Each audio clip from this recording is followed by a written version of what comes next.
multiplier un nombre décimal par 10, 100 ou 1000. Multiplier par 10, c'est donner à chaque chiffre une valeur 10 fois plus grande. Ainsi, le chiffre des unités devient donc le chiffre des dizaines, le chiffre des dizaines devient celui des centaines, etc. Par exemple, pour calculer 7 fois 10, donc 7, je place 7 dans mon tableau, 7 c'est 7 unités.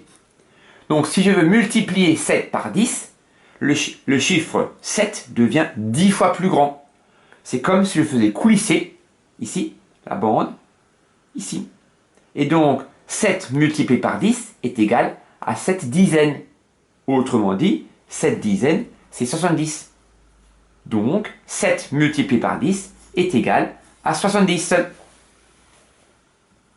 De la même manière, pour calculer 4,3 multiplié par 10, je place 4,3 dans mon tableau.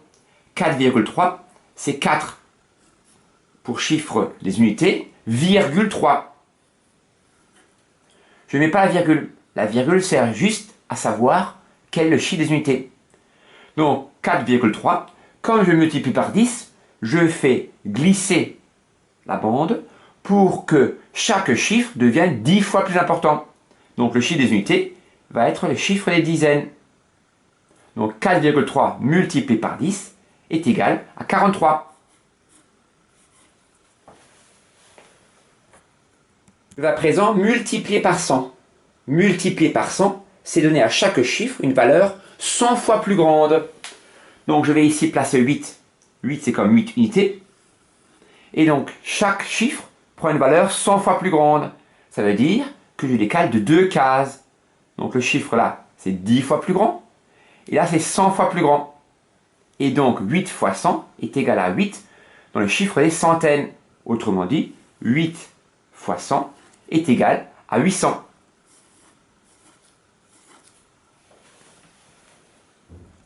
« 5,6 fois 100. Je place 5,6 dans le tableau. 5,6, c'est 5 unités et 6 dixièmes. Comme je multiplie par 100, chaque chiffre devient 100 fois plus grand. Donc le chiffre des unités, d'abord 10 fois plus grand, devient le chiffre des dizaines, et après donc 100 fois plus grand, 5 devient le chiffre des centaines. Et donc 5,6 fois 100 est égal à 56 dizaines, autrement dit, à 560. Enfin, je vais multiplier par 1000. Multiplier par 1000, c'est donner à chaque chiffre une valeur 1000 fois plus grande. Donc je vais y placer dans mon tableau 6,8. 6,8, c'est 6 unités et 8 dixièmes. Chaque chiffre va être 1000 fois plus grand. Ça veut dire que je vais décaler de 3 colonnes. Là, c'est 10 fois plus grand. Là, c'est 100 fois plus grand. Et là, c'est 1000 fois plus grand. Donc, 6,8 fois 1000, c'est égal à 6 unités de 1000, 8 centaines, et donc 0 unité et 0 dizaine. Autrement dit, 6800. Enfin, dernier exemple, 0,37 multiplié par 1000. Je place dans le tableau 0,37. 0,37, c'est 0 unité, 3 dixièmes et 7 centièmes. Comme je le multiplie par 1000, chaque chiffre a une valeur 1000 fois plus grande. Donc je fais glisser de 3 colonnes. Je rame par rapport au chiffre des unités. Là, 10 fois plus grand. Là, 100 fois plus grand. Et là, 1000 fois plus grand. Donc 0,37 est égal à 3.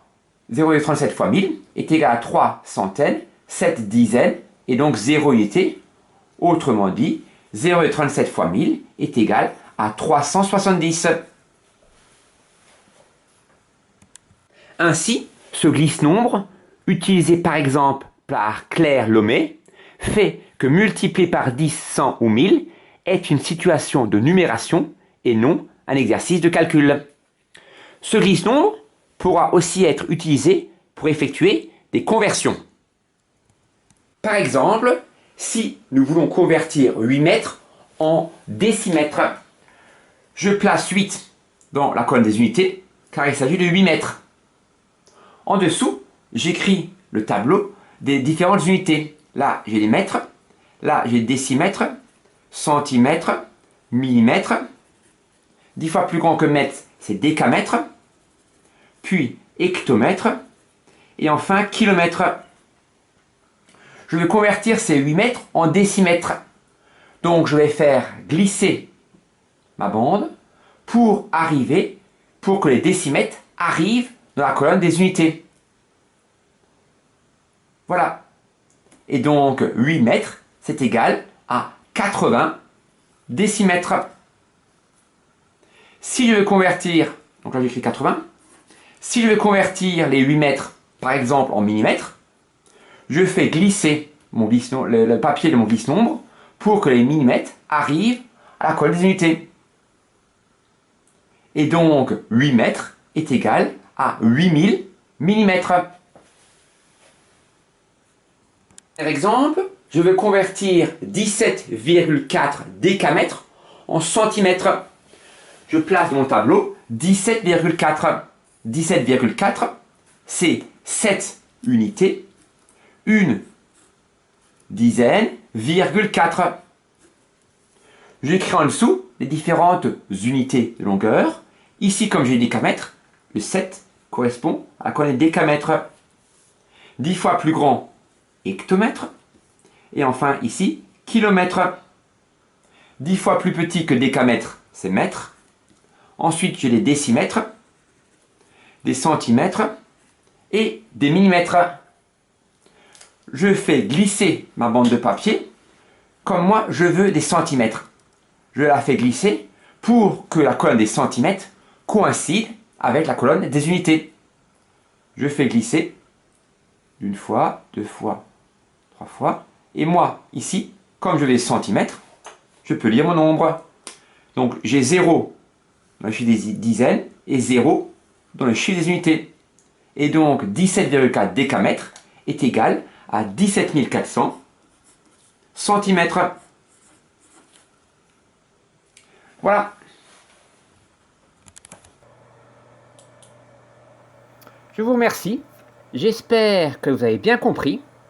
Je vous souhaite une belle journée. À bientôt.